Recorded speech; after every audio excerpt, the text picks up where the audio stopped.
اعوذ باللہ من الشیطان الرجیم بسم اللہ الرحمن الرحیم رب اشرح لی صدری ویسر لی امری واحلل عقدۃ من لسانی یفقہوا قولی۔ انشاءاللہ آج ہم سورہ بقرہ کی آیت 6 اور 7 کو آسان الفاظ میں سمجھنے کی کوشش کریں گے۔ یہ آیات اتنی امپورٹنٹ ہے کہ ہر وہ انسان جو دنیا میں ہر فیلڈ میں کامیاب ہے، جیسے کہ مختلف سبجیکٹس میں پی ایچ ڈی کر رہا ہے، ٹیکنالوجی، سائنس اور بزنس میں ایکسپرٹ ہے، کمیونیکیشن میں ماسٹر ہے، لوگوں کو چیٹ کرنے میں کمال کی مہارت رکھتا ہے، پیسہ یا دنیا کمانے کے ہزار طریقے اس کو آتے ہیں اور اتنا ایکسپرٹ ہے کہ وہ لوگوں کو بھی سکھا رہا ہے، اپنے ادارے کا سربراہ ہے، ملک کا نظام تک چلا رہا ہے، ایون کہ لوگوں کو انگلی پر نچا رہا ہے۔ یعنی مطلب یہ کہ دنیا کا ہر کام اس کو سمجھ آ رہا ہے، لیکن اس کو قرآن یا حق سمجھ نہیں آ رہا۔ تو میرے بھائی، اس کو خوش ہونے کی بجائے ایک بار ان دو آیات پر غور کر لینا چاہیے، اس لیے کہ شاید وہ ابھی اتنی دور نہ گیا ہو اور لوٹ آئے، کیونکہ جب دل پر مہر لگ جاتی ہے تو پھر ابو جہل اور ابو لہب کی طرح سب کچھ جاننے کے باوجود دل حق بات کو قبول نہیں کرتا اور انسان انجام سے بے خبر اپنی آخرت خراب کر دیتا ہے۔ شروع کرتے ہیں۔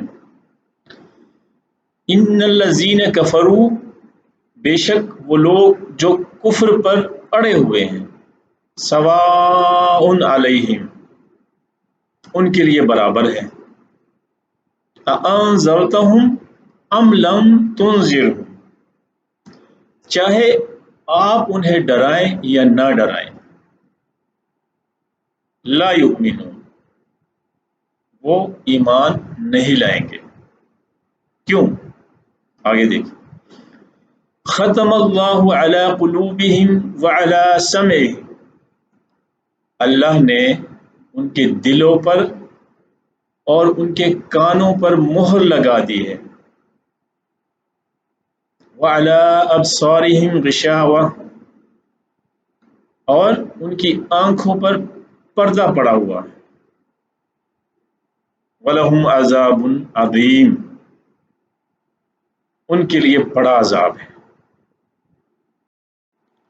اب یہاں ایک اور بات غور کرنے کی ہے کہ اللہ تعالیٰ نے قرآن کے بارے میں ایک بات کیٹیگوریکلی کلیئر کر دی ہے کہ لا ریب فیہ، اس کتاب میں کوئی شک نہیں ہے۔ اس سے آپ اندازہ لگا لیں کہ شک کتنی خطرناک چیز ہے کہ اللہ تعالیٰ نے کتاب یعنی قرآن کی ابتدا ہی اس بات سے کر دی کہ اگر کسی کو اس کتاب کے وحی یا کلام الہی ہونے میں کوئی شک ہے تو اس کتاب سے اس کو کوئی رہنمائی حاصل ہونے والی نہیں ہے، کیونکہ وہ رہنمائی حاصل کر ہی نہیں سکتا۔ دوسری بات، جو قرآن ہدی للناس ہے، یعنی تمام انسانوں کے لیے ہدایت، لیکن شرط یہ ہے کہ جو اپنے آپ کو بچانا چاہتا ہے، جو نہیں بچانا چاہتا اس کے لیے تو یہ ہدایت نہیں ہے۔ اور اس کے برعکس اگر کوئی شخص قرآن میں شک کرتا ہے تو جان بوجھ کر ضد اور ہٹ درمی کرتا ہے یا یہ جہالت کرتا ہے کہ کلام تو ٹھیک ہے لیکن جس انسان پر نازل ہوا ہے وہ ہمیں پسند نہیں، اس لیے ہم اس کلام کو بھی نہیں مانتے، تو اللہ تعالیٰ کا ایسے لوگوں کے لیے بہت کلیئر پیغام ہے۔ یہ وہ لوگ ہیں جو کسی بھی حال میں ایمان لانے والے نہیں۔ آپ صلی اللہ علیہ وسلم چاہے ان کو جو مرضی کہتے رہیں، جتنا مرضی سمجھاتے رہیں، کیونکہ اللہ تعالیٰ نے ان کے دلوں کو جان لیا ہے، اللہ تعالیٰ ان کے دلوں کو جانتا ہے۔ ایسا نہیں ہے کہ ان کو پتہ نہیں، بلکہ ان کو سب پتہ ہے۔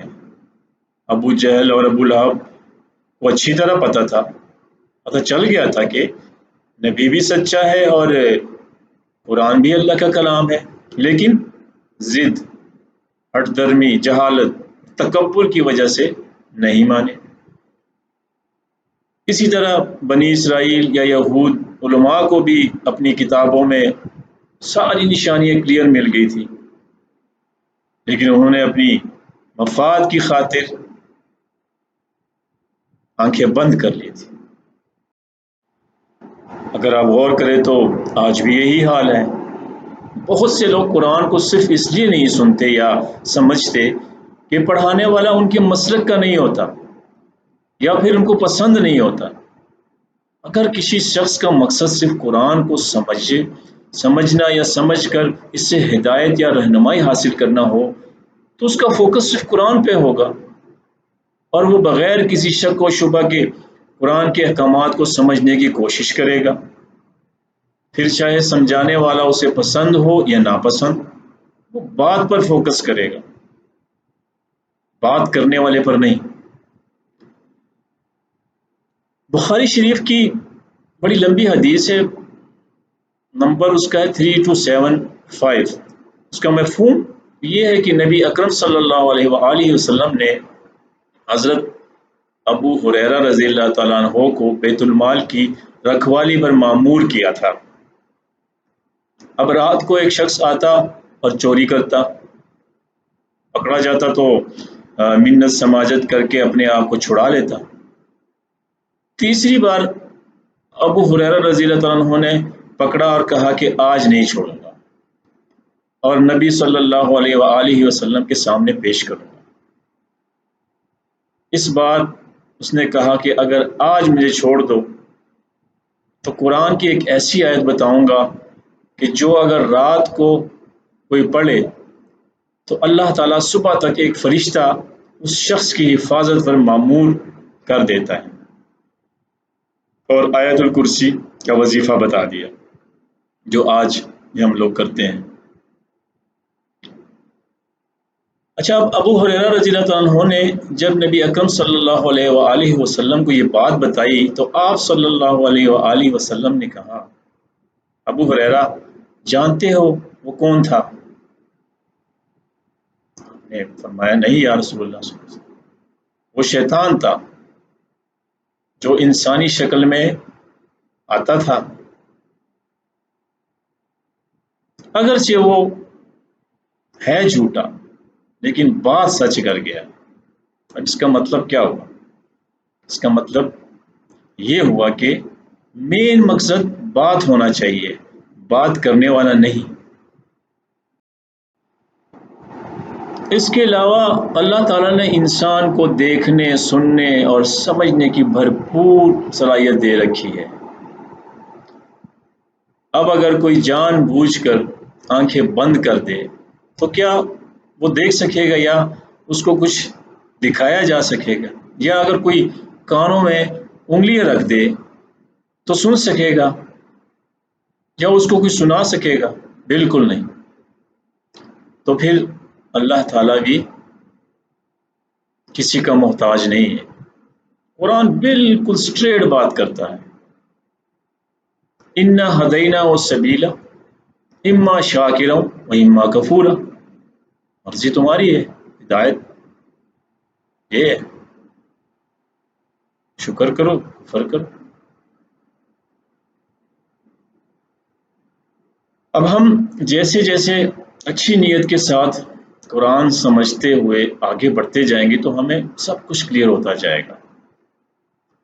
ہماری ہر غلط فہمی جو ہم نے بنی اسرائیل یا یہود کی طرح اللہ کے بارے میں پال رکھی ہے وہ دور ہوتی جائے گی۔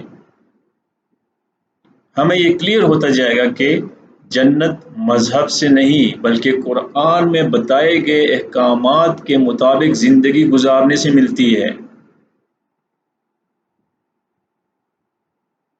یہاں تک تو یہ بات ہمیں کلیئر ہو گئی کہ جن لوگوں نے جان بوجھ کر کفر کو اپنا لیا ہے اور حقیقت سے منہ موڑ لیا ہے تو اللہ تعالیٰ نے بھی ان کے دلوں پر مہر لگا دی ہے۔ اب ان پر کسی بات کا اثر نہیں ہونا، کیونکہ ان کے اس عمل کی وجہ سے ان کے لیے بہت بڑے عذاب کا فیصلہ ہو چکا ہے۔ کفر کیا ہے یہ بھی دیکھ لیں، قرآن ہی نے بتایا ہے کہ سورہ مائدہ کی آیت ہے، وَمَن لَّمْ يَحْكُم بِمَا أَنزَلَ اللَّهُ فَأُولَٰئِكَ هُمُ الْكَافِرُونَ، جو بھی اللہ تعالیٰ کی اتاری گئی شریعت کے مطابق زندگی نہیں گزارتا یا فیصلہ نہیں کرتا وہی تو کافر ہے۔ اب اگر ہمیں واقعی میں بچنا ہے تو اپنی زندگی کو قرآن کے مطابق کرنا ہوگا، اور یہی نبی اکرم صلی اللہ علیہ وآلہ وسلم کی سیرت ہے۔ خلاصہ اس لیکچر کا یہ ہے کہ قرآن میں اللہ تعالیٰ نے بہت آسان الفاظ میں سورہ بقرہ کی ابتدائی چند آیات میں ہی مومن اور کافر کی پہچان کلیئر کر دی۔ اب بھی اگر کوئی یہ سمجھے یا سمجھ رہا ہے کہ کامیابی یا جنت کسی مذہب کی بنیاد پر ملے گی یا ملنی ہے اور قرآن کو سمجھنے کی کوئی ضرورت نہیں، اس کے احکامات پر عمل کرنے کی ضرورت نہیں، تو میرا خیال ہے کہ وہ احمقوں کی جنت سے باہر آ جائے اور اپنا احتساب کر لے، کیونکہ بنی اسرائیل یا یہود اللہ تعالیٰ کی لاڈلی امت، وہ بھی اسی غلط فہمی میں ماری گئی، اور اللہ تعالیٰ نے محمد صلی اللہ علیہ وآلہ وسلم کے ذریعے ایک نئی امت کھڑی کر دی۔ آج اگر مسلمان بھی اسی راستے پر چلنے لگا ہے، قرآن اور دین کو پس پش ڈال دیا ہے، مذہب کی چند رسومات پر عمل کر کے اور مسلمان کے گھر میں پیدا ہو کے جنت کا ٹھیکیدار یا حقدار بن بیٹھا ہے، تو میرا خیال ہے کہ اب اس کو اپنا احتساب کر لینا چاہیے۔ لیکن یہ ممکن تب ہوگا جب وہ قرآن کو سمجھنا یا سمجھنے کی کوشش کرے گا۔ تو اللہ تعالی ہم سب کی رہنمائی فرمائے اور حق بات کرنے اور سمجھنے کی توفیق عطا فرمائے، آمین یا رب العالمین۔ نیکسٹ لیکچر تک کے لیے دعاؤں میں یاد رکھیں۔ اللہ حافظ۔